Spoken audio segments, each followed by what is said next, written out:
जय हिंद दोस्तों, आप सभी का हमारे YouTube चैनल विद्यालय एजुकेशन में स्वागत है। मैं सचिन आज आप सभी के लिए बीपीएससी तैयारी 4.0 जो आपका अभी हाल ही में होने वाला है, उसके लिए सामाजिक विज्ञान की क्लास लेकर आए हैं। और सामाजिक विज्ञान की इस क्लास में आज हम जो है ज्योग्राफी के महत्वपूर्ण थ्योरी और क्वेश्चन कंप्लीट करेंगे। और ये जो सभी क्वेश्चन है ये आपके एनसीईआरटी और एससीईआरटी क्वेश्चन है और ये क्लास 6 की ज्योग्राफी के क्वेश्चन करवाए जा रहे हैं।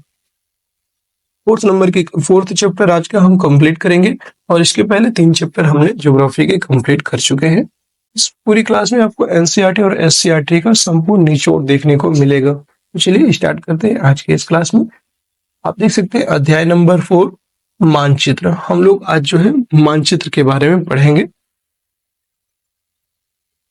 मानचित्र पृथ्वी की सतह या इसके एक भाग का पैमाने के माध्यम से चपटी सतह पर खींचा गया चित्र होता है। आप सभी ने देखा होगा मानचित्र सभी के रूम में, और आप सभी ने मैप जरूर देखे होंगे। तो ये जो है पृथ्वी की सतह या इसके एक भाग का पैमाने के रूप में क्या करते हैं, तो एक चपटी सतह पर खींचा गया मानचित्र होता है और उसी को हम मानचित्र कहते हैं। ठीक है, नक्शा जिसे बोल सकते हो आप, नक्शा बनाते हो ना आप, वही होता है मानचित्र। तो भौतिक मानचित्र क्या होता है, तो पृथ्वी की प्राकृतिक आकृतियों जैसे पर्वतों, पठारों, मैदानों, नदियों, महासागरों इत्यादि को दर्शाने वाले मानचित्रों को भौतिक या उच्चावच मानचित्र कहा जाता है। और राजनीतिक मानचित्र की बात करेंगे तो राजनीतिक मानचित्र में क्या है, राज्यों, नगरों, शहरों तथा गांवों और विश्व के विभिन्न देशों व राज्यों तथा उनकी सीमाओं को दर्शाने वाले मानचित्र को राजनीतिक मानचित्र कहा जाता है। आपने देखा होगा जो है एक मानचित्र ऐसा होता है जिसमें जो है नदियां, पहाड़ और विभिन्न भौतिक उच्चावच स्थलों को, पर्वतों, पठारों, इन सभी को की स्थिति को दर्शाया जाता है। और एक ऐसा मानचित्र जहाँ पे देश, राज्य और वहाँ के स्थिति को दर्शाया जाता है, तो वो हो जाएगा आपका राजनीतिक मानचित्र। और एक होगा अभी थीमेटिक मानचित्र क्या होता है, ये जो है कुछ मानचित्र विशेष जानकारियां प्रदान करते हैं, जैसे सड़क मानचित्र, वर्षा मानचित्र, वन तथा उद्योगों आदि के वितरण दर्शाने वाले मानचित्र इत्यादि। इस प्रकार के मानचित्र थीमेटिक मानचित्र कहा जाता है। अब हम दूरी की बात करेंगे तो मानचित्र छोटे पैमाने पर खींचे जाते हैं और उनको एक पैमाना निर्धारित किया जाता है। जैसे जब बड़े क्षेत्रफल वाले भागों जैसे महाद्वीपों या देशों को कागज पर दिखाना होता है तब हम लोग छोटे पैमाने का उपयोग करते हैं। उदाहरण के लिए मानचित्र पर 5 सेंटीमीटर स्थल के 500 किलोमीटर को दर्शाता है, इसको छोटे पैमाने वाला मानचित्र कहते हैं। अर्थात जैसे 5 सेंटीमीटर है तो हम अब पैमाना बना लेते हैं कि 5 सेंटीमीटर बराबर 500 किलोमीटर को दर्शा रहा है। इससे जो है लंबी दूरी को भी हम छोटे से मानचित्र पर कवर कर लेते हैं।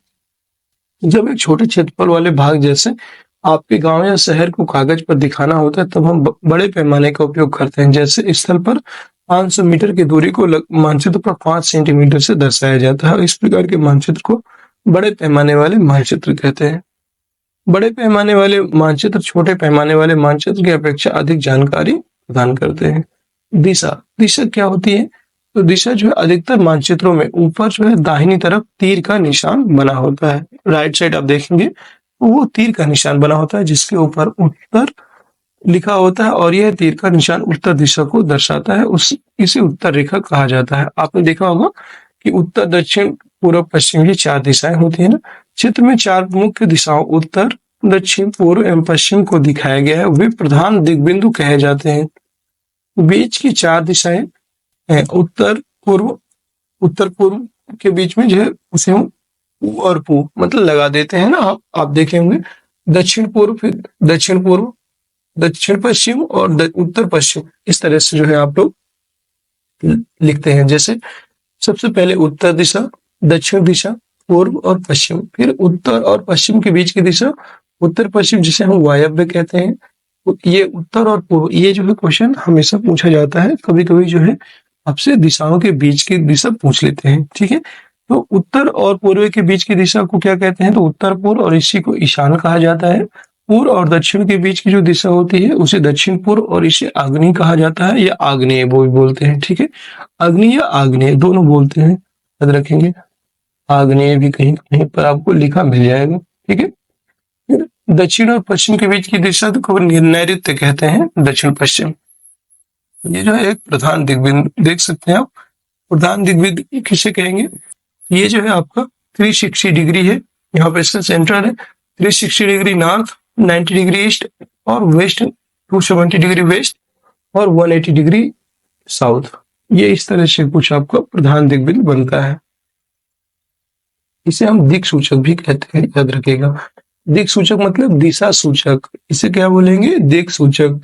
आप सभी ने देखा होगा कंपास, आप सभी ने अपने मोबाइल पर, जो आपका मोबाइल होता है सेल फोन, उसमें आपको कंपास देखा होगा, उसमें आपको ऐसा कुछ देखने को मिल जाएगा। सेम ऐसा ही रहता है कंपास, और वो क्या बताता है? तो वो हमें दिशा बताता है कि जो है कितने डिग्री नॉर्थ, कितने डिग्री सेंट्रल पर आप खड़े हुए हो, आपको उसकी जानकारी मिल जाएगी। ठीक है। दिक सूचक की सहायता से किसी स्थान की दिशा का पता लगा सकते हैं। यह एक यंत्र है जिसकी सहायता से मुख्य दिशाओं का पता लगाया जाता है। इसकी चुंबकीय सुई की दिशा हमेशा उत्तर दक्षिण दिशा में होती है। उत्तर दक्षिण मतलब उत्तर और दक्षिण, नॉर्थ साउथ। आपको नॉर्थ और साउथ में जो है इसकी सुई जो है हमेशा वो देखने को मिलेगी। प्रतीक क्या होते हैं? प्रतीक ये जो है ये किसी भी मानचित्र का तीसरा प्रमुख घटक है। किसी भी मानचित्र पर वास्तविक आकार एवं प्रकार के विभिन्न आकृतियों जैसे भवनों, सड़कों, पुलों, वृक्षों, रेल की पटरियों या कुएं को दिखाना संभव नहीं होता है। इसलिए वे निश्चित अक्षरों, छायाओं, रंगों, चित्रों तथा रेखाओं का उपयोग करके दर्शाए जाते हैं। अब क्या होते हैं रूढ़ चिन्ह? आप यहाँ पे रूढ़ चिन्ह देख लीजिए एक बार, आपको बहुत कुछ समझ में आ जाएगी। तो रेलवे लाइन, अब जैसे अभी बीपीएससी टीआरई 3 में पूछा था कि रेलवे लाइन के बीच की दूरी कितनी होती है, पटरियों के बीच की दूरी कितनी होती है, ये क्वेश्चन आया था ना। तो यहाँ से भी क्वेश्चन बन सकते हैं रूढ़ चिन्हों से। और रेलवे लाइन, बड़ी line, metre line, railway line, तो यहाँ पे ये ऐसी होती है बड़ी लाइन, फिर ये होती है मीटर लाइन, और ये होती है रेलवे स्टेशन। रेलवे स्टेशन होता है ये। सड़कों की बात करेंगे तो पक्की और कच्ची, दो प्रकार की सड़कें होती हैं। पक्की सड़कें ऐसे और कच्ची सड़कें ऐसे छोटे डॉट में। सीमा की बात करेंगे तो अंतर्राष्ट्रीय और राज्य और जिला, तीन सीमाएं होती हैं, जैसे अंतर्राष्ट्रीय, फिर ये जिला, और ये राज्य की हो गई और ये जिले की हो गई। नदी, कुआं, तालाब, नहर और पुल, इस तरह नदियां, फिर यहाँ पे कुआं, फिर तालाब, यहाँ पे नहर और पुल। ये जो है एक, मतलब आप सभी जब देखते होंगे, अब कहीं पे बोर्ड लगा होगा एनएच हाईवे में, तो अलग अलग तरीके से वहां पे जो है यह दर्शाया जाता है। मंदिर, गिरजाघर, मस्जिद और छतरी की बात करेंगे तो आपने देखा होगा मंदिर ऐसे बनते हैं, गिरजाघर आपके ऐसे रहते हैं, और मस्जिदों का जो आपका चिन्ह ऐसा होता है, और यहाँ पे छतरी ऐसी होती है। फिर पोस्ट ऑफिस, पोस्ट एवं टेलीग्राफ, पुलिस स्टेशन, तो post office PO, PTO, post एवं टेलीग्राफ, और फिर पुलिस स्टेशन की बात करेंगे पीएस लिखा होगा। फिर बस्ती का और कब्रिस्तान, तो बस्ती आपकी ऐसी होती है और कब्रिस्तान ऐसा, हम लोग ऐसे दर्शाते हैं। पेड़ या घास की बात करेंगे तो पेड़ आपके घने होंगे, घास जो है छोटी छोटी होगी। उम्मीद है आपको सभी को ये जो है समझ में आ गया होगा। अब जो है आपके चैप्टर में है तो उसे करवाना ही पड़ेगा। मानचित्रों की एक विश्वव्यापी भाषा होती है। कैसी विश्वव्यापी भाषा होती है? जिसे सभी आसानी से समझ सकते हैं। इन प्रतीकों के उपयोग के संबंध में एक अंतर्राष्ट्रीय सहमति है और ये रूढ़ प्रतीक कहे जाते हैं। जितने भी प्रतीक अभी बताए ये पूरे मतलब अंतर्राष्ट्रीय सहमति से बने हुए हैं, मतलब इनको पूरे देश में मानना पड़ेगा। सभी लोग जो है इन्हीं को लेकर के ही, मतलब इन्हीं के द्वारा ही सभी लोग अपने मानचित्रों पर इन्हीं को दर्शाते हैं, और इन्हीं के द्वारा ही अपने जितने भी पैमाने होते हैं उनको डिसाइड करते हैं। विभिन्न रंगों का भी इसी उद्देश्य से किया जाता है। जो उपयोग होता है विभिन्न रंगों का, इसी से आप देख सकते हैं कि जब ट्रैफिक लाइन में आपको रेड कलर देखो मिलता है तो आप जो है स्टॉप, मतलब रुक जाते हैं। येलो मिलता है तो आप देखते हैं कि स्लो चलना है, और जब आपको ग्रीन हो जाता है तो आपको मतलब रुकना नहीं है, चलते रहना है। तो ऐसा होता है। विभिन्न रंगों का उपयोग भी इसी उद्देश्य से किया जाता है। उदाहरण के लिए समानता नीले रंग का इस्तेमाल जलाशयों, भूरा रंग पर्वतों, पीला रंग पठारों और हरा रंग मैदानों को दर्शाने के लिए किया जाता है। देखिए यहाँ पे कई सारे आपको जो पॉलिटिकल मैप देखेंगे तो वहां पे ये सभी कलर का उपयोग किया जाता है। रेखा चित्र क्या होते हैं? रेखा चित्र, रेखा चित्र एक आरेखण है जो पैमाने पर आधारित ना होकर याददाश्त और स्थानीय प्रेक्षण पर आधारित होता है।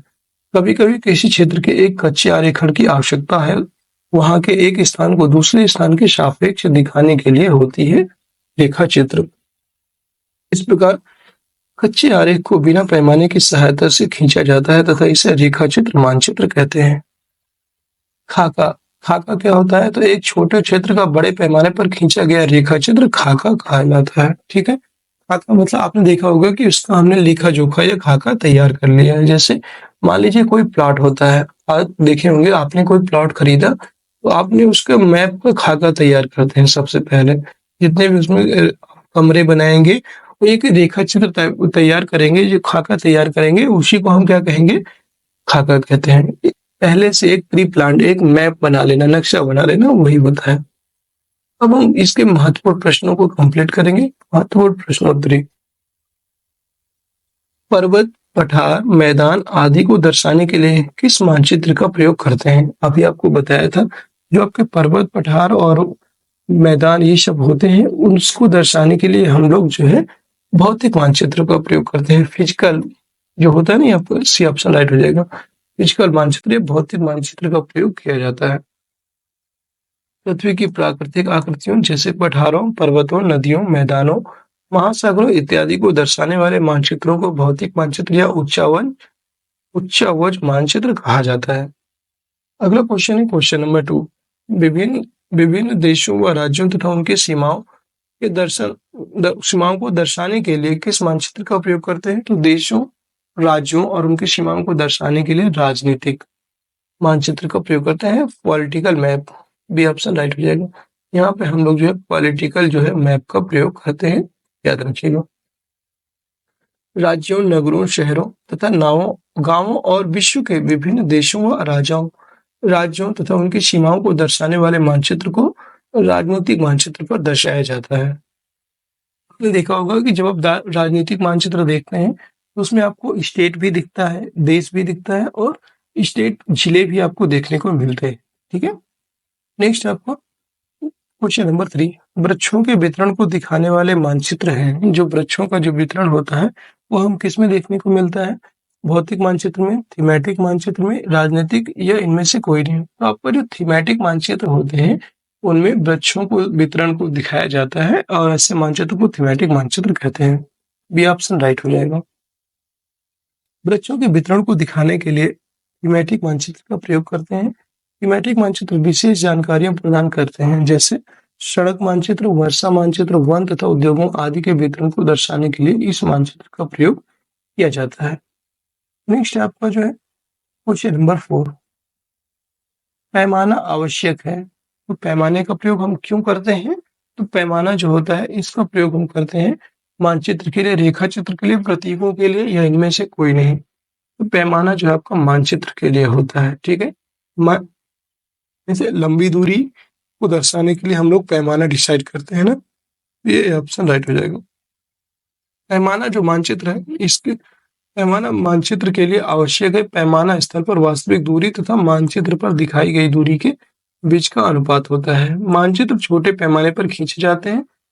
अगर आपको पैमाने की जानकारी है तो आप मानचित्र पर दिए गए किसी भी दो स्थलों के बीच की दूरी पता लगा सकते हैं। नेक्स्ट क्वेश्चन है क्वेश्चन नंबर 5। दो स्थानों के बीच की दूरी 10 किलोमीटर है, जिसे मानचित्र पर 2 सेंटीमीटर की दूरी से व्यक्त किया गया है, तो रेखा चित्र का पैमाना होगा। तो ये अनुपात में होते हैं 10/2। 10/2 कर देंगे यानी कि 5 किलोमीटर। 1 सेंटीमीटर पर कितना? 1 सेंटीमीटर बराबर कितना होता है? 5 किलोमीटर। ये होगा 1 सेंटीमीटर बराबर 5 किलोमीटर। ये ऑप्शन राइट हो जाएगा। यदि दो स्थानों के बीच की दूरी 10 किलोमीटर है, जिसे मानचित्र पर 2 सेंटीमीटर की दूरी से व्यक्त किया जाता है, इसका अभिप्राय है कि मानचित्र का 1 सेंटीमीटर स्थल के 5 किलोमीटर को दर्शाएगा। अगला क्वेश्चन है क्वेश्चन नंबर 6। दिक् सूचक का उपयोग किया जाता है। तो दिक् सूचक का क्या उपयोग है? दिशाओं का पता लगाने के लिए। तो मुख्य दिशा का पता लगाने के लिए दिक् सूचक यंत्र का प्रयोग किया जाता है। बी ऑप्शन यहाँ पे करेक्ट हो जाएगा। दिक् सूचक एक ऐसी यंत्र है जिसका सहायता से मुख्य दिशाओं का पता लगाया जाता है और इसकी चुंबकीय सुई की दिशा हमेशा उत्तर दक्षिण दिशा में होती है। जो आपका दिक् सूचक होता है उसका नॉर्थ और साउथ डायरेक्शन में दिक् सूचक की सुई जो होती है वो हमेशा रहती है। अगला है क्वेश्चन नंबर 7। प्रधान दिग्बिंदु कहे जाते हैं। तो प्रधान दिग्बिंदु हम किसको कहते हैं? पूर्व, पश्चिम, दक्षिण और उत्तर। तो जो प्रधान दिग्बिंदु होता है उसे हम कहते हैं आपका पूर्व भी होता है, पश्चिम भी, दक्षिण और उत्तर। आपने देखा होगा नॉर्थ, साउथ, ईस्ट और वेस्ट। तो ये जो है सभी प्रधान है, सभी प्रधान दिग्बिंदु कहे जाते हैं। तो इसका कोड का प्रयोग करके सही विकल्प का चयन करें। उपयुक्त सभी है, डी ऑप्शन राइट हो जाएगा। 4 मुख्य दिशाओं उत्तर, दक्षिण, पूर्व, पश्चिम को प्रधान दिग्बिंदु कहते हैं। अगला क्वेश्चन है क्वेश्चन नंबर 8। नीले रंग का इस्तेमाल किसे दिखाने में किया जाता है? अभी आपको बताया था, जलाशयों, पर्वतों, मैदानों या पठारों। तो जलाशयों को जो जलाशय होते हैं उनको इस्तेमाल कर या इसको दिखाने जलाशयों को दिखाने के लिए हम लोग ब्लू कलर का इस्तेमाल करते हैं, अर्थात नीले कलर का प्रयोग करते हैं जलाशयों को दिखाने के लिए। ए ऑप्शन राइट हो जाएगा। पर्वतों को, पठारों को, इन सभी को दिखाने के लिए भूरे रंग का प्रयोग किया जाता है। मैदानों को दिखाने के लिए हरे रंग का प्रयोग किया जाता है। नीले रंग का इस्तेमाल जलाशयों को दिखाने में किया जाता है। विभिन्न रंगों का उपयोग मानचित्र विभिन्न स्थलाकृतियों को दर्शाने के लिए करते हैं। क्वेश्चन नंबर 9 है, रेखा चित्र आधारित होता है याददाश्त पर, स्थानीय प्रेक्षण पर, पैमाने पर। बताना है आपको रेखा चित्र किस पर आधारित होता है। ठीक है, तो रेखा चित्र जो है आपका ये किस पर आधारित होता है? याददाश्त पर, एकदम सही है। फिर स्थानीय प्रेक्षण पर, यह भी सही है। पैमाने पर, ये पैमाने पर आधारित नहीं होता है। तो सही विकल्प का चयन करना है। इसका राइट आंसर 1 और 2 डी ऑप्शन हो जाएगा। रेखा चित्र एक आरेखन है जो याददाश्त और स्थानीय प्रेक्षण पर आधारित होता है, यह पैमाने पर आधारित नहीं होता। क्वेश्चन नंबर 10, रेखा चित्र मानचित्र खींचा जाता है पैमाने की सहायता से नहीं, बिना पैमाने की सहायता से, एकदम सही, बी ऑप्शन राइट हो जाएगा। रेखा चित्र मानचित्र बिना पैमाने की सहायता से खींचा जाता है, यह एक कच्चा आरेखन होता है। खाका खींचा जाता है, 11 नंबर क्वेश्चन है। खाका जो है ये खींचा जाता है बड़े पैमाने पर, छोटे पैमाने पर, बिना पैमाने के, इनमें से कोई नहीं। तो जो खाका तैयार करते हैं वो हम एक बड़े पैमाने पर करते हैं। तो ए ऑप्शन राइट हो जाएगा। एक छोटे क्षेत्र का बड़े पैमाने पर खींचा गया रेखा चित्र को खाका कहा जाता है। एक बड़े पैमाने वाले मानचित्र से हमें बहुत सी जानकारियां प्राप्त होती हैं। क्वेश्चन नंबर 12, जमीन के बड़े भाग को कागज पर दिखाने के लिए प्रयोग करते हैं छोटे मापक का, बड़े मापक का, दोनों मापक का, उपयुक्त सभी। इसमें जो है छोटे मापक का प्रयोग करते हैं। ये ऑप्शन राइट हो जाएगा। जमीन के बड़े भाग को मतलब कागज पर दिखाने के लिए छोटे मापक का प्रयोग करेंगे, और बड़े छोटे माप को दिखाने, छोटे भाग है जैसे उसके बड़े भाग को छोटे भाग को दिखाने पर के लिए बड़े मापक का प्रयोग करते हैं। ये आप याद रखेंगे। जमीन के बड़े भाग को कागज पर दिखाने के लिए छोटे मापक का प्रयोग करते हैं, और अगर हम भारत का मानचित्र बनाए तो कागज पर दर्शाने के लिए छोटे स्केल का सहारा लेना पड़ेगा, नहीं तो हमारे कागज में यह मानचित्र नहीं आएगा। क्वेश्चन नंबर 13, दोस्तों अगर आप सभी को क्लास पसंद आ रही है तो प्लीज सभी लोग एक बार क्लास को जरूर से जरूर लाइक कर दीजिए, शेयर कर दीजिए। ये क्लास के बीच में कोई भी बात नहीं करते हैं, इसलिए कि आपके पास टाइम नहीं है और आप लोगों का टाइम वेस्ट ना हो। जितना भी 20 से 25 मिनट की आपकी क्लास होती है उसमें आप लोग जो है कंटिन्यू आपकी अपनी क्लास करें, और इसके बाद जो है आपको टाइम मिल जाए रिवीजन के लिए। आपके पास इतना भी अब टाइम नहीं बचा है कि आप लोग जो है पहले मतलब कंटिन्यू बस क्लास करते रहे। सिर्फ और सिर्फ आपको जो है 2 महीने क्लास होगी, इसके बाद फुल रिवीजन क्लास शुरू हो जाएगी। तो 2 महीने के अंदर हमें जो है अब एनसीईआरटी को 6 to 12 तक कंप्लीट करनी है। जिस मानचित्र में पर्वत, पठार, मैदान इत्यादि को दर्शाते हैं उसे क्या कहते हैं? तो पर्वत, पठार और मैदान इत्यादि को जब दर्शाते हैं उसे भौतिक मानचित्र कहते हैं। बी ऑप्शन राइट हो जाएगा। जो फिजिकल मैप होता है, फिजिकल मैप, उसमें हम लोग जो है ये सभी को दर्शाते हैं। जिस मानचित्र में पर्वत, पठार, मैदान इत्यादि को दर्शाते हैं उसे भौतिक मानचित्र कहते हैं। गांव, शहर, राज्य, देश एवं विश्व के विभिन्न देशों तथा उसकी सीमाओं को दर्शाने वाले मानचित्र राजनीतिक मानचित्र कहलाते हैं, और थीमेटिक मानचित्र में जलवायु, वनस्पति, जनसंख्या, वर्षा, उद्योग आदि को दर्शाते हैं। नेक्स्ट क्वेश्चन है क्वेश्चन नंबर 14, मानचित्र में मैदान को दिखाते हैं, मैदान को कैसे, किस रंग से दिखाते हैं? हरे रंग से। अभी बताया था आपको, सी ऑप्शन राइट में। मानचित्र में मैदान को हरे रंग से दिखाते हैं, जलाशय को नीले रंग से, पर्वतों को भूरे रंग से तथा पठार को पीले रंग से दिखाया जाता है। क्वेश्चन नंबर 15 है, मानचित्र में दक्षिण दिशा होती है, दाईं ओर, बाईं ओर, ऊपर की ओर या नीचे की ओर? आप सभी को पता है, आप देख लीजिए एक बार। ये नॉर्थ, नॉर्थ मतलब उत्तर, ईस्ट मतलब पूरब, और वेस्ट मतलब पश्चिम, और साउथ मतलब दक्षिण। और दक्षिण दिशा किस साइड है? नीचे की ओर है। ये ऑप्शन करेक्ट हो जाएगा। मानचित्र में दक्षिण दिशा नीचे की ओर होती है, जबकि ऊपर की ओर उत्तर दिशा, दाईं ओर पूर्व दिशा तथा बाईं ओर पश्चिम दिशा होती है। क्वेश्चन नंबर 16, मानचित्र निर्माण में ध्यान रखना चाहिए संकेतों का, दिशाओं का, मापक का, उपयुक्त सभी का। मानचित्र जब निर्माण करते हैं तो हमें संकेत, दिशाएं और मापक सभी का ध्यान रखना चाहिए। डी ऑप्शन करेक्ट हो जाएगा।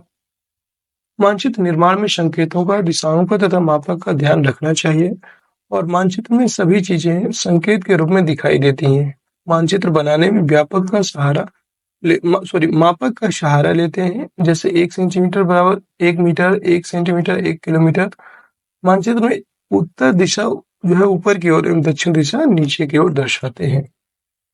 और दोस्तों, आज के प्रश्न आपके यहीं पे समाप्त होते हैं। कैसी लगी आज की क्लास? कमेंट बॉक्स में जरूर बताइए। अगर क्लास आप सभी को पसंद आई है तो सभी लोग जो है क्लास को लाइक कर दीजिए, शेयर कर दीजिए। चैनल में नए हैं तो चैनल को सब्सक्राइब भी कर लीजिए, और सभी लोग जो है टेलीग्राम चैनल को अवश्य ज्वाइन कर लीजिए।